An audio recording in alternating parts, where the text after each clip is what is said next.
Ce qu'on appelait un pique-couille, c'était l'arme des femmes au 19e. Donc c'était une dague qu'on accrochait à la jarretière. Et quand une femme se faisait trousser et qu'elle ne le voulait pas, hop, elle avait juste à dégainer. C'était juste à la hauteur des parties génitales. Cet antiquaire de longue date s'est gigaffé, il collectionne et conserve plusieurs dizaines d'habits d'époque qu'il chine en salon ou qu'il achète dans des maisons de vente aux enchères. Redingotes, robes à crinoline, capelines et autres tissus nobles des 18e et 19e siècles sont à admirer dans ce petit musée de la mode, ouvert début juillet à Orgelet, un village jurassien situé à quelques kilomètres du lac de Vouglan.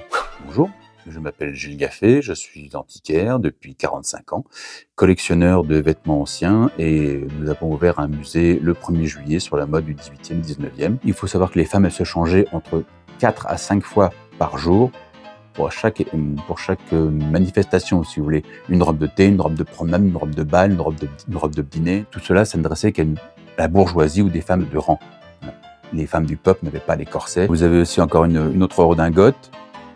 Vous remarquerez que les boutons sont exactement le même tissu que la redingote. Il faut pas oublier que les boutons, entre guillemets, c'était à celui qui aura les plus beaux boutons, les plus belles boucles de chaussures et de ceintures. Les robes à crinoline, c'est à l'époque Napoléon III, beaucoup.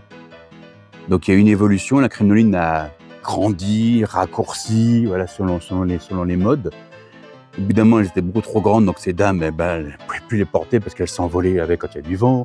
Elles ne pouvaient plus monter les escaliers, passer les portes, monter dans les carrosses. Donc c'était un peu compliqué pour elles, quoi. Au début, nous, quand on a acheté la maison, on voulait tout de suite faire le musée, puis malheureusement, il fallait bien vivre. Du coup, on a mis les robes de côté qu'on a exposées dans d'autres pièces. Et puis après, une fois que les travaux ont été finis, on a fait le musée.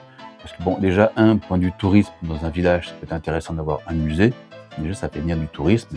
Et puis moi, ça permet aux gens de faire découvrir la collection à des gens et de partager.